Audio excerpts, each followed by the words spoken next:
এবার 15 নম্বর আয়াত। এই নূর বলতে কাকে বুঝাইছে জানেন? নূরুন নবী সাল্লাল্লাহু, কথা বুঝে কথা বলবেন। এখানে নূর বলতে নূরুন নবী। তাফসিরে ইবনে আব্বাস এক খণ্ডের 375 নম্বর পৃষ্ঠায়। আল্লাহ তো বলেন নাই যে এটা নূরের মানে খালকে নূরের তৈরি। মুহাম্মদ নূর, এ কথা ভাই সব ঠিক, সবাই একমত, কিন্তু তিনি নূরের তৈরি এই কথা স্বয়ং আহমেদ রেজা খান বেরলভী এই আয়াতের ব্যাখ্যায় তাফসিরে কানজুল ঈমানের মধ্যে লিখেছেন।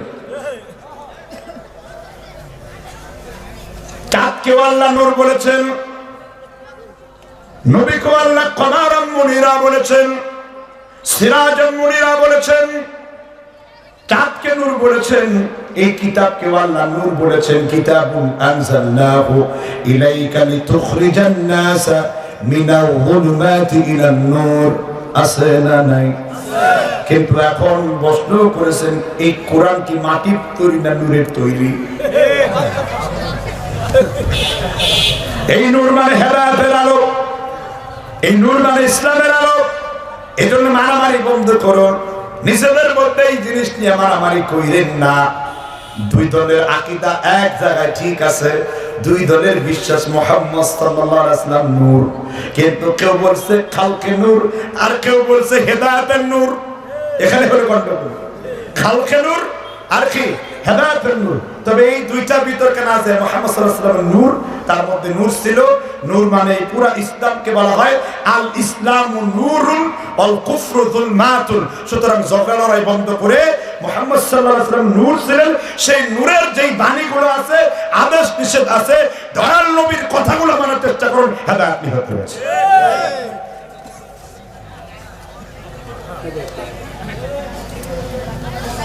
তার সাথে মধ্যে আঙ্গুল তোলার সঠিক পদ্ধতি কোনটি?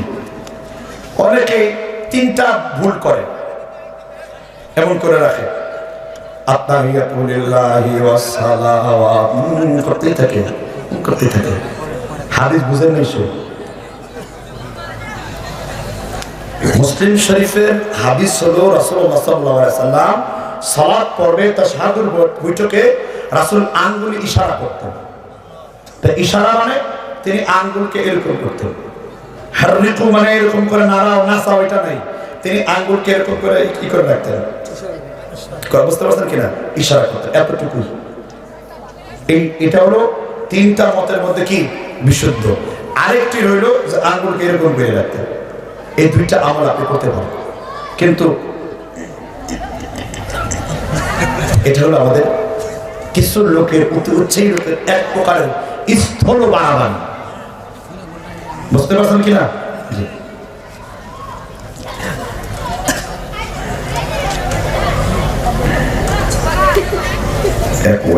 একই সময় সমাজের কিছু আলেম, আজকে মোনাজাতের ওয়াজ হবে না, এটা সাবজেক্টের সাথে মেম্বার সাহেব। সমাজের কিছু আলেম ফরজ নামাজের পরে মুনাজাত নিষেধ করে, আবার কিছু আলেম মুনাজাত করে। দয়া করে ব্যাখ্যা করবেন। মাশাআল্লাহ। সর্বপ্রথম বলি, যারা ফরজ নামাজের পরে দোয়া করতে নিষেধ করে তারা ডাইরেক্ট ইবলিস শয়তান। যারা ফরজ নামাজের পরে দোয়া করতে নিষেধ করে তারা ডাইরেক্ট, কিন্তু যারা ফরজ নামাজের পরে দুই হাত তুলে মুনাজাত করে জায়েজ করে, ডাইরেক্ট এটা বিদআতি কথা। কথা বুঝতে হবে। ইদান সারাফা মিন সালাতি, রাসূল যখন সালাত শেষ করতেন ইস্তিগফারাল্লাহ তাআলাতান, তিনি তিনবার আস্তাগফিরুল্লাহ বলতেন। ওয়া ক্বালা আল্লাহুম্মা আনতাস সালাম ওয়া মিনকাস সালাম তাবারাকতা। রিয়াদুস সালিহিন 1235 নম্বর হাদিস, আবু দাউদ থেকে হাদিসটা নেওয়া। সাওবান রাদিয়াল্লাহু তাআলা হাদিসটা বর্ণনা করেছেন। এখন আসুন ভাই সব, মুনাজাত কাকে বলে? মুসলিম বুখারী শরীফের হাদিস নাম্বার 68, আল্লাহ রাসূল বলেছেন, ইন্না আহাদুকুম ইদা কামা, যখন আল্লাহর কোন বান্দা সালাতের মধ্যে দাঁড়াতো, ফিস সালাতি, সালাতের মধ্যে যখন থাকতো, ফাইন্নাহু ইউনাজি রাব্বাহু, সেজন্য তার আল্লাহর সাথে চুপি চুপি মোনাজাতে লিপ্ত হতো। তাহলে এই হাদিস দিয়ে বুঝলাম মোনাজাত নামাজের ভিতরে না বাইরে? ফরজ নামাজের পর দোয়া, এই সবাই একমত। এখন হানাফি ফিকহের কিছু আলেমদের উক্তি হলো, এর মধ্যে আবার দুই ভাগ আছে। হাটহাজারী এবং নানুপুর তারা ফরজ সালাতের পর ভাব তুলে না। তার দলিল হলো ওমর এবং আবু বকর এমন তাড়াতাড়ি উঠে যেতেন যেন তারা গরম পাথরের মধ্যে বসে থাকতো, এটা তার চট করে উঠে গেল। আমার কাছে মনে হয় এটা কিঞ্চিত একটু বাড়াবাড়ি। পট করে এরকম না উঠে বসে কিছু আল্লাহর দেওয়া জিকির এবং তাসবিহ এগুলো পড়া উচিত। ভাই সব ওনারাও এই কথা বলে থাকেন যে ফরজ নামাজের পরে মোনাজাত এটা জরুরি নয়, যারা জরুরি মনে করে তাদের জন্য বেদাত। প্রশ্ন হইল, আমি মোনাজাতে সারলাম, এটা লয়ে যে খিলাখিলি বাড়াবাড়ি মারামারি, তাহলে এইটা কি জরুরি হয়? এটা লক্ষণ না, জরুরি নয় ওইটা লক্ষণ। তো রসুল থেকে তবে বের হয়ে গেলেন। আপনি মোনাজাত ছেড়েই দেখুন জনতা জরুরি মনে করে কিনা। কথা বুঝতে পারছেন কিনা? প্রথম প্রমাণ হলো রাসূলুল্লাহ সাল্লাল্লাহু আলাইহি ওয়াসাল্লাম তিনি 30 জায়গায় হাত তুলে দোয়া করেছেন। বৃষ্টির সালাতে, ইস্তেসকার সালাতে হাত তুলে দোয়া করেছেন। কথা বুঝতে পারছেন কিনা? বদরের যুদ্ধে এমন দোয়া করছেন তার বগলের সভ্রতা দেখা গেল। সাইয়েদনা আবু বকর তার চাদরটা ঠিক করছিলেন, আবু বকর সাহাবীরা বললেন, বদরি সাহাবীরা, বদরি সাহাবীরা বললেন রাসূলের এই নূরের শুভ্রতা প্রকাশ পাচ্ছে।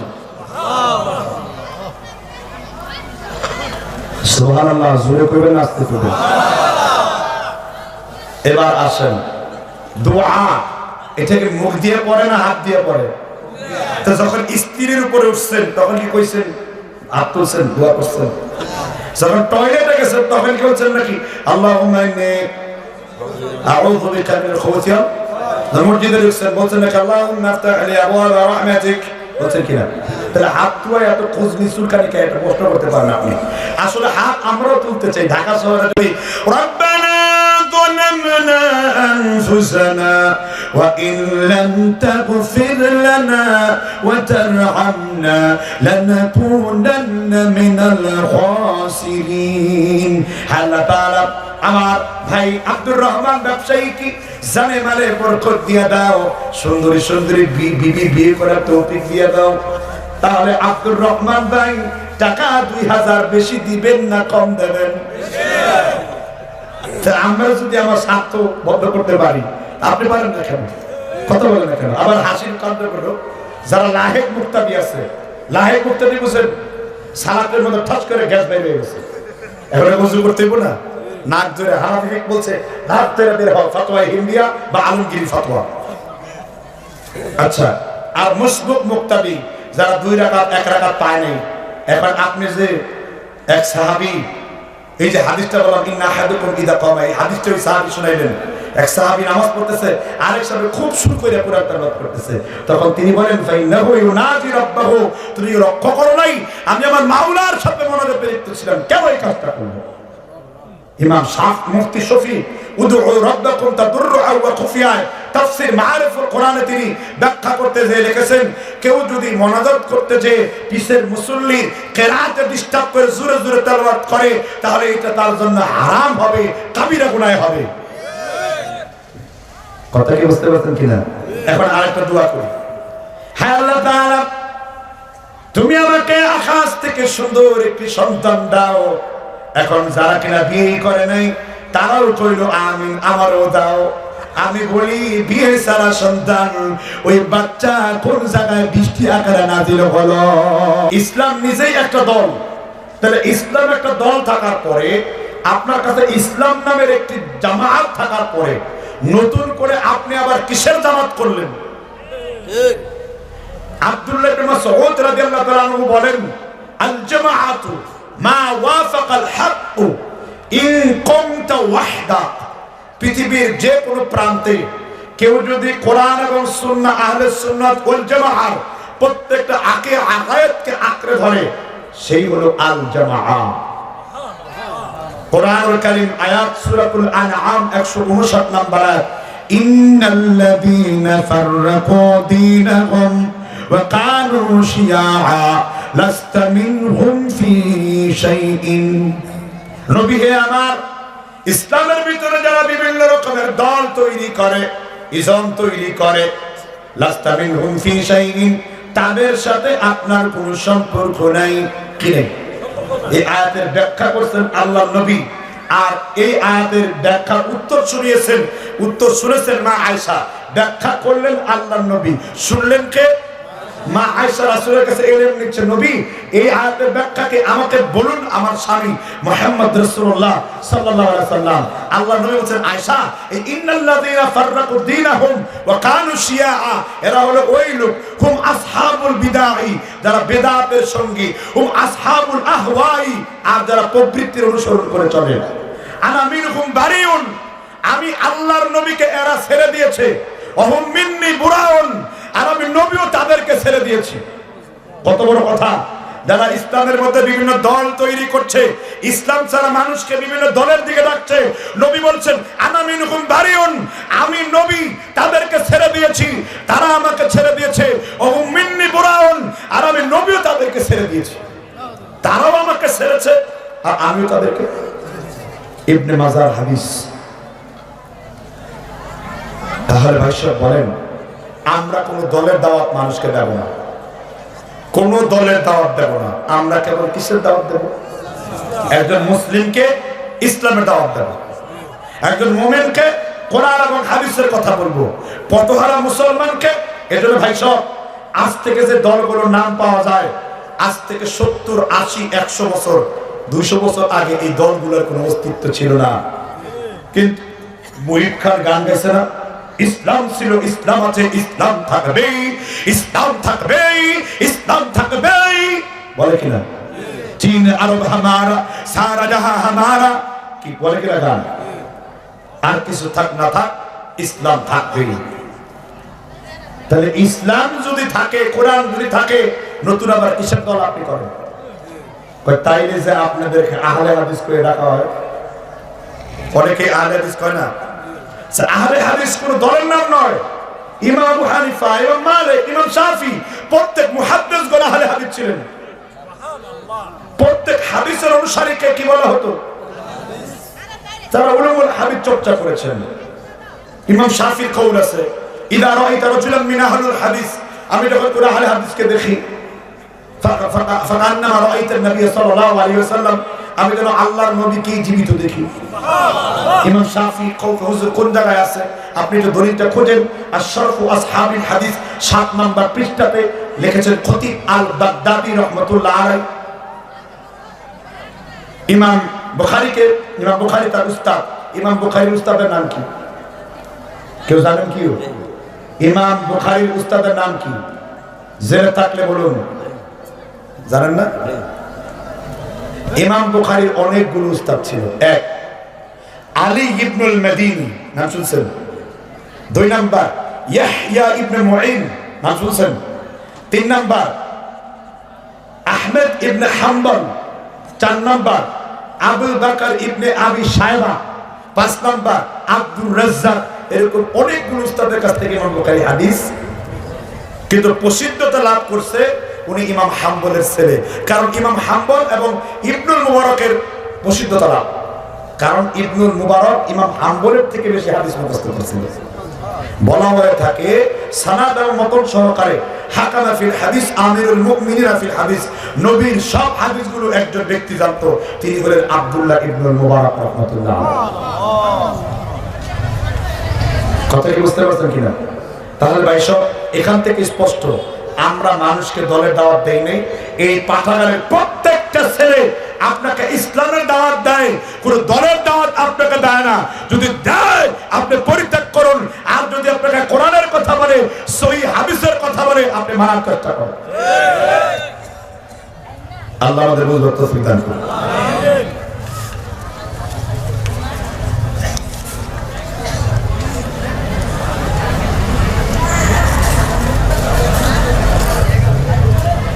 একজনকে প্রশ্ন করছে, অনেকগুলো প্রশ্ন হচ্ছে, ইমামের পিছনে সূরা ফাতিহা পড়া যাবে কিনা? এটা আমলগত প্রশ্ন। আমরা একটু আকীদাগত প্রশ্নগুলো উত্তর দেওয়ার চেষ্টা করি। একটা প্রশ্ন আছে, গুরুত্বপূর্ণ প্রশ্ন, হিজড়াদের পর্দার বিধান কি? কি ভাই, এক হিজড়া রিপোর্ট করছে এদেশের মাওলানারা খালি দুই লিঙ্গের কথা বলে, পুংলিঙ্গ আর স্ত্রীলিঙ্গ, কিন্তু এই দুইয়ের মাঝখানে যে আরেক লিঙ্গ আছে এই লিঙ্গ লয়ে কথা কয় না। তৃতীয় পক্ষের লিঙ্গ, এর নাম কি? হিজড়া। যেই হিজড়াদের শারীরিক গঠন পুরুষের মতন, তাদের ইবাদতের সিস্টেম হবে পুরুষের মতন, তাদের জানাজার সিস্টেম হবে পুরুষের মতন। কথা বুঝতে পারছেন কিনা? যেই হিজড়াদের আচরণ ভঙ্গি মহিলাদের মতন, তাদের কি জানাজা হবে, সব ইবাদতি পদ্ধতি হবে কার মতন? মহিলাদের মতন। হুজুর এটা ডাইরেক্ট কোন হাদিসের মধ্যে আছে? এটা হ্যাঁ হাদিসের মধ্যে আসছে, তবে এটা তাবেঈদের কওল থেকে আসছে, কারণ তাবেঈদের বর্ণনাকৃত কথাও হাদিস। বুঝছেন নি? দলিল কি খুতবায় পড়ছেন নি? বই একটা লন্না আরবিতে, সুম্মাল্লাযীনা ইয়ালুনাহুম সুম্মাল্লাযীনা ইয়ালুনাহুম, পড়েননিও? তিনটা যুগ হলো স্বর্ণালী যুগ, একটি হলো সাহাবী, তাবেঈ, আর একটা কি তাবেঈ। রাসূল এই দুইটাকে খায়রুল করুন বলেছেন, উত্তম যুগ বলেছেন, স্বর্ণালী যুগ বলেছেন মুহাম্মদ সাল্লাল্লাহু আলাইহি ওয়াসাল্লাম। সুতরাং আল্লাহ আমাদেরকে বুঝবা তৌফিক দান করুন।